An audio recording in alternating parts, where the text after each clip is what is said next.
हाँ। हो गया। सबसे पहले आप सभी को आरएसपी ब्लॉक में बहुत हमें चतरा में हमें प्रेस कॉन्फ्रेंस को मौका मिला है। खास करके आरएसपी ब्लॉक के उसका जन्मदाता को मैं बहुत शुक्रगुजार और इसको सब्सक्राइब को बढ़ा दीजिए। और मैं पूछना चाहूँगा कि जो आपका राय है, विचार है, सवाल कीजिए, हम उसका जवाब बहुत बेहतरीन तरीके से देने का कोशिश करेंगे। अच्छा, अब चतरा आने का मुख्य उद्देश्य क्या हुआ आज का? देखिए, जब से पहले मेरा मानना है कि मेरा जब सीएनटी का जो छोटा नागपुर काश्तकारी अधिनियम कानून जो होती है 1908 से होती है और उसका 1932 के सेकंड सर्वे सेटलमेंट होती है। लेकिन फिर भी आज तक 24 साल झारखंड अलग हुआ है, लेकिन आज तक इसके झारखंड के मुद्दा को कोई नहीं उठाए थे। इसी को लेकर आज हमारे बीच टाइगर जयराम दा आए हैं और जन्म से जो आज बारीकी से जिसको तार्किक लॉजिकली आंसर के रूप में रहा जाए, आज हमारे झारखंड को बयां करने के लिए आज हमारे टाइगर जयराम दा उस बात को मुद्दा को लेकर आगे आए हैं। उसका समर्थन में आज नामांकन करवाने चतरा दीपक दा को आए हैं। तो हम लोग का मतलब जनता के गांव तरफ क्या रवैया है या जनता क्या चाहती है, और पैसा भी मिल सकता है अगला पार्टी से, तो कैसे आप देखते हैं? देखिए दादा, सबसे पहला स्थान है कि जनता आज बदलाव चाह रही है। जनता बदलाव इसलिए चाह रही है कि जिस प्रकार से हमारे कहने का मतलब है कि यदि दो भाई में अगर बंटवारे हो जाती है, उनमें से अगर छोटा भाई को गहरा मिला है, बड़ा भाई को अगर तरखा मिला है, तो उसमें गहरा में उसको आंख दिखाने का क्या जरूरत है? आज तक चतरा में एक मकसद, एक चुनाव बन के आई है, एक हमेशा एक मुद्दा बन के आई है कि आज तक कौन सा ऐसा चतरा संसद क्षेत्रीय क्षेत्र है जो आज तक मतलब स्थानीय संसद नहीं बने। आज हम लोग की गरिमा से और दुखद परिणाम से जो भी हम लोग सोचे, आज वो हमारा रिजल्ट आज चतरा ही है जो हमारा ऐसा आंसर देता है कि जो आज तक स्थानीय संसद आज तक जो नहीं बना है वो है चतरा। सोचिए, आज हमारे पढ़े लिखे युवा के लिए हमको ये कहना चाहते हैं कि लाठी का जवाब मायने होता है। एक बार लाठी को मारती है हमारे शरीर में तो एक दिन की दर्द होती है, लेकिन जो हमारी शिक्षा से मारती है, हमारे जन्म से लेकर हमको दिल में नहीं बल्कि सीने में वार होती है, जो आज तक चतरा में गुलामी का जंजीर जी रहा है। मैं तमाम चतरा वासियों से कहता हूँ कि एक बार बंधन की नजारे को खोलिए, एक बार अपने स्वतंत्र की जलियों को आइए, और मैं कहता हूँ कि खास करके युवा आप आगे आइए और एक जो रणनीति चतरा का जो हमेशा जो दबने का कोशिश किया है वो स्थानीय चतरा को देने का कोशिश कीजिए। यही आप लोग से आग्रह नहीं बल्कि निवेदन करना चाह रहा हूं कि आज आप चतरा हम लोग के हाथ की पीढ़ी में है, आजकल की पीढ़ी में है, हम लोग अभी से चाहेंगे तो चतरा का नया तस्वीर और नया तकदीर दे सकते हैं। बदला हो सकता है ना? अभी बदला हो सकता है, बदला हम लोग करेंगे। क्यों बदला करेंगे कि आज के जितने ही युवा रहते थे, जितने भी लड़का रहते थे, सिर्फ पढ़ने के लिए निछावर करते थे, लेकिन आज के युवा, आज हम मात्र 25 साल के युवा हैं, अगर इस युवा के प्रेस कॉन्फ्रेंस दे रहे हैं, इसका मतलब ये जाहिर होता है कि कहीं ना कहीं युवा राजनीति पर इंटरेस्ट रखना चालू कर दिया है। आज कहीं ना कहीं युवा, आज पढ़े लिखे युवा राजनीति में आ गए हैं, इसका मतलब चतरा का बदलाव निश्चित होगा। ठीक है। और एक बोलना चाहते हैं, वैकेंसी एक भी क्लियर नहीं हो रहा है, इसका मुख्य कैसे मतलब कहना चाहते? बिल्कुल, ये भी एक चतरा से लेकर झारखंड, एक चतरा की समस्या नहीं है बल्कि पूरा झारखंड की समस्या है। आज झारखंड की समस्या आज ये है कि आज हमारे यहाँ सामने, आज हमारी खुलेआम बोलते हैं, हमें कोई डर नहीं लगता, घंटा डर नहीं लगता सच बोलने में। सीधा सीधी बात यह है कि आज हमारी चाहे हंटरगंज हो चाहे सिमरिया हो, यहाँ पे जेपीएससी का एकदम एग्जामिनेशन होती है, लेकिन यहीं पे एग्जामिनेशन दोनों सत्ताओं के बीच में होती है। लेकिन जब इसका मीडिया उसको निराकरण करने जाती है तो वही मीडिया को प्रशासन रोकने का काम करता है। क्या इसीलिए स्वतंत्र मेरा चतरा बना था, इसीलिए झारखंड मेरा स्वतंत्र, इसीलिए लड़के छीन के लिया गया था। इसलिए आप लोग से कहना चाहते हैं कि आज अगर स्टूडेंट जागे नहीं, जितना जान लीजिए तो स्टूडेंट पढ़ते रह जाओगे, लेकिन जिंदगी में कुछ नहीं कर पाओगे। आज से चतरा में नया अलग जगाना होगा, नया तकदीर लिखना होगा, तभी चतरा का विकास हो सकता है। एक प्रकार की इसको भाषण नहीं समझे बल्कि इसके लॉजिकली और तार्किक समझे। और हम यही कहना चाहते हैं, 500 रुपए चलते 5 साल बर्बाद नहीं करता है। इसीलिए एक बार और मुद्दा बना देता है, बताना चाहते हैं कि आज बार सवाल होता है, एकदम लॉजिकली आंसर देंगे, तार्किक देंगे, ताकि लोगों को लगे कि बोका लोला भाषा में आप लोग के बीच पेश करेंगे।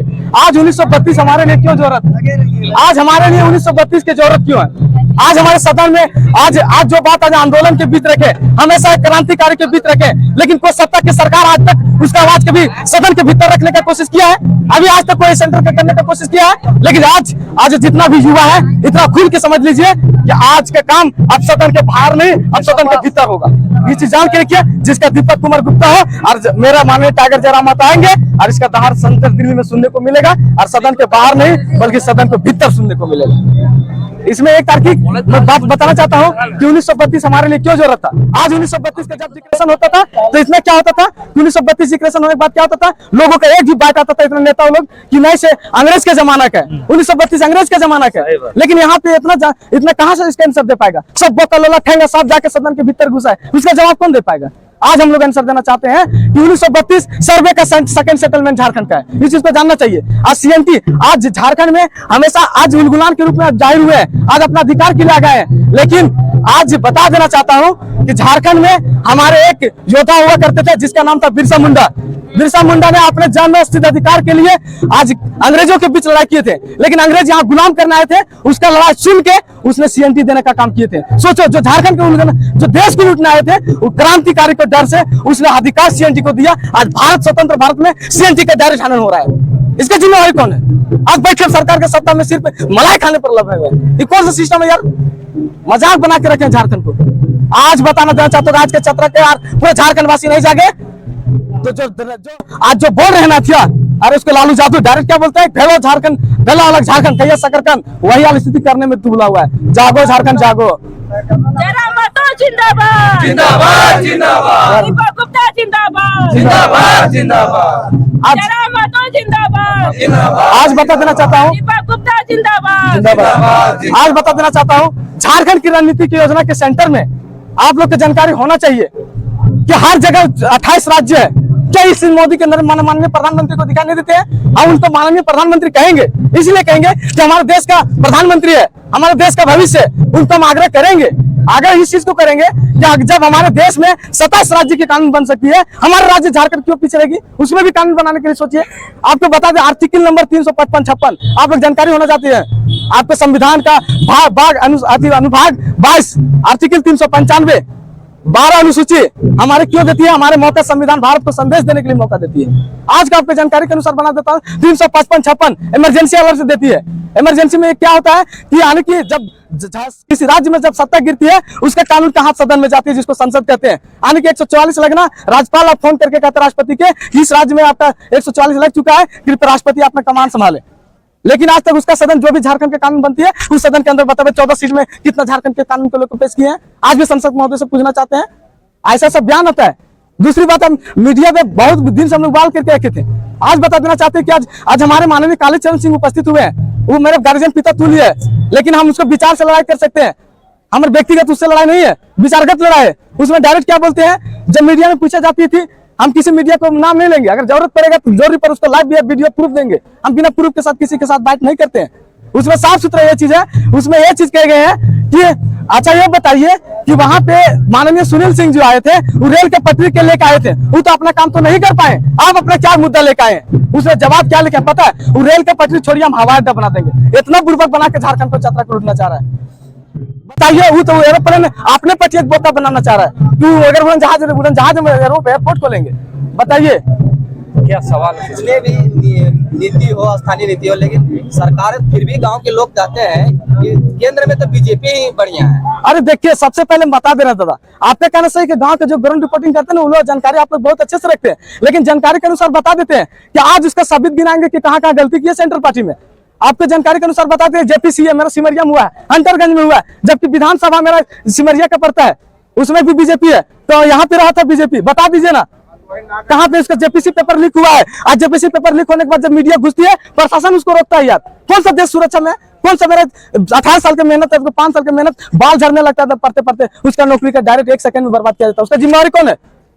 बात करते बीजेपी का, हम लोग पढ़े लिखे, हम लोग जानते हैं ना कौन कहाँ गलत कर रहा है इसे। आप जिक्र किए सुनील सिंह का, सुनील सिंह 2 बार रहे, लेकिन इस बार कहता है कि इस बार तो स्थानीय मिला, इस बार तो वोट बीजेपी। जी नहीं, हम एक चीज बता देना चाहते हैं कि अगर इस तरह से मुद्दा हुआ है ना, तो उसका जवाब भी मेरे पास है। जाइए के.एन. त्रिपाठी से पूछ लीजिए, उसका जवाब दिए हैं। कालीचरण सिंह का डायरेक्ट के.एन. त्रिपाठी से अति किए, मतलब एक प्रकार के दोषी लगाए, क्या लगाए हमको मालूम नहीं। जो मीडिया से संदेश आया, के.एन. त्रिपाठी बोलता है कि कालीचरण सिंह भी स्थानीय निवासी नहीं, उसका सबूत दिया उसको दिए। हम नहीं बोल रहे हैं, कालीचरण का अतिथि के.एन. त्रिपाठी का बयान बोल रहा है, उसका मीडिया का कटिंग बोल रहा है, हम नहीं बोल रहे हैं। यदि सच्चाई तो दीजिए जवाब कि कथियानी है कि नहीं, इसे काय बोका बना रहे चतरा के।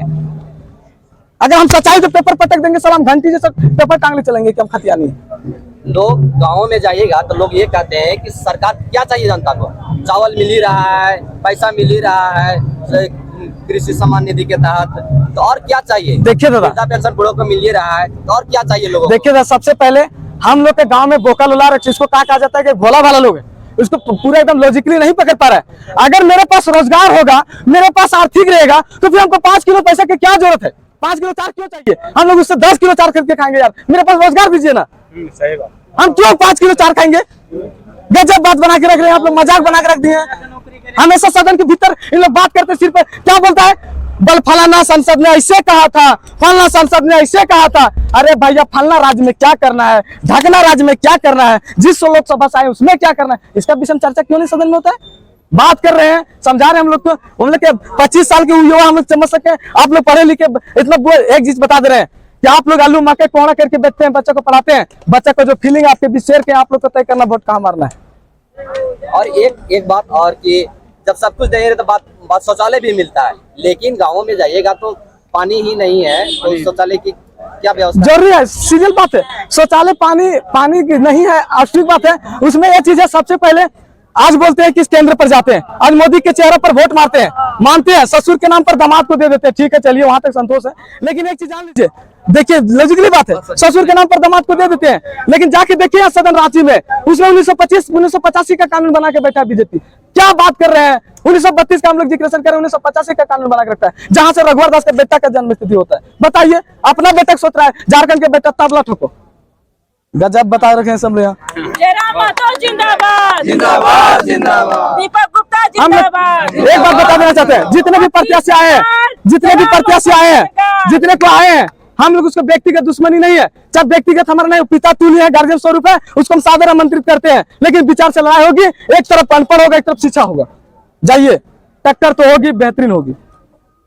आज हम लोग अंडा है, अंडा के रूप से हम मुर्गों को सिखा रहे हैं कि कम से कम एक बार ध्यान दीजिए। जेबी केसेस की बात करते हैं, जेबी केसेस की अभी गाँव में जाइएगा, किसी पूछिएगा तो जेबी केसेस की उतना पकड़ नहीं है अभी तक। देखिए, पता भी नहीं है कि झारखंड देखिए क्या चीज है। सबसे पहला स्थान यहाँ के जेबी केसेस के जानकारी इसलिए नहीं है कि जितने भी मीडिया प्रभारी है, आज ग्राउंड रिपोर्टिंग में कोई भी मीडिया प्रभारी उतरे है सोशल मीडिया के सिवा?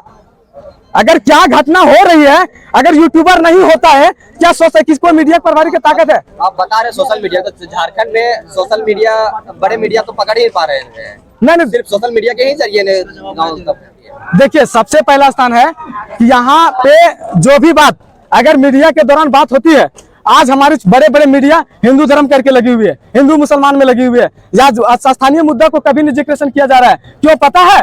क्योंकि जब हम बड़े बड़े मुद्दा को शो करेंगे, नीचे का मुद्दा दब जाएगा। लेकिन जानकारी के अनुसार बता देना चाहता हूं कि अगर गांव तक अगर जेबी केसेस पहुंचेगी तो हम ही में से युवा में से एक व्यक्ति जाएंगे, और जो हम लोग समिति ग्राम सभा कहावत सुने ना कि आम सभा ना सबसे बड़ा विधानसभा, सबसे बड़ा ग्राम सभा के माध्यम से तय करेंगे कि जेबी केसेस क्या है। ठीक है, धन्यवाद। बिजली दादा, तो जयराम महतो क्या इससे मतलब नियम नीति के बारे में क्या जागरूक कर रहे हैं, या कैसे आप लोग देखते हैं कि बीजेपी के हो गया या जेएमएम हो गया, दोनों में क्या अंतर देखते हैं, या जयराम महतो किस नजर से आप देखना चाहते हैं? देखिए, आज झारखंड बदले हुए 24 साल हो गया है, और बीजेपी तो राष्ट्रीय पार्टी है, उतना बड़ा धाकड़ पार्टी हो करके सियार की तरह झारखंड में करा, काहे कि उनको हाथ में सब चीज है, कार्यपालिका भी है, ये न्यायपालिका भी है, विधायिका भी है, सब चीज है। सब चीज रहते हुए भी ये संविधान कहता है कि शक्ति को बंटवारा होना चाहिए। आज तक शक्ति को बंटवारा नहीं होता है, जो भी शक्ति को बंटवारा चीने गिने लोग आते हैं उन पर दमन और शोषण होता है। इस तरह से एक नई उभरता रोशनी के तरह छात्र संघ के अध्यक्ष जयराम दा आए हैं, और ये उज्जवल भविष्य को तदबीर और तकदीर को बदलेंगे। और 1932 लेके आप क्या कहना चाहते हो? 1932 क्या? देखिए, मैं 1932 लेके कहना चाहता हूं कि आप सुने होंगे देहाती भाषा में कि देसा चाइल, कुला चाइल, बेदा चाइल, है ना। यहाँ देश पुरुष प्रधान देश भी है, और वंशावली भी तैयार होता है उसी से, खेत और खतियान से ही। तो बूढ़ी से पूछा गया, इसका जवाब आप दीजिए। बोला हाँ बाबू, एक वन है डोलिये तर से ले गेल, इसलिए बुढ़वा तर से बेटवा तीने घाते खाने के हिस्सा दहा और डोलिया तर से ले ओकरा का मिलते। और इस 60-40 के बारे में हम कुछ बताना चाहे, जैसे 100 का सीट है झारखंड में, तो दे रहा है 60 गो दे रहा है झारखंड का और 40 दे रहा है बहरिया का। ऐसा क्यों देगा? क्योंकि हम लोग के थाली में जैसे है रखा हुआ खाना, हम मेरा पेट भरवे नहीं किया, अगला क्यों हम दे, इसीलिए 90-10 किया गया। और 90-10 मतलब 90% मिलना चाहिए झारखंड का, 10% बहरिया का है। और नहीं तो मेरा मूड खराब होगा, तब 100 में 100 चाहिए, क्योंकि झारखंड मेरा है और सभी हम लोग का। मतलब बंटवारा होने का क्या मतलब हुआ, एक ही में था, इसीलिए जनसंख्या ज्यादा हुआ, इसीलिए बंटवारा होता है। इसी तरह भाई भाई में बंटवारा होता है, तो बड़ा भाई हम लोग का है बिहार और छोटा हम लोग है, तो उसमें बंटवारा हो गया, तो आप लोग इसमें नहीं आ सकते हैं, इसीलिए हम लोग का है। और जयराम महतो एक पढ़े लिखे मतलब है, नेतृत्व करेंगे जो झारखंड के। और एक बात बोलना चाहते हैं, शिक्षा वो शेरनी का दूध है, जिसने पिया है आज न कल जरूर दहाड़ेगा, इसीलिए शिक्षा बहुत मस्ट है। अंगूठा छाप से कुछ नहीं होगा। धन्यवाद। धन्यवाद।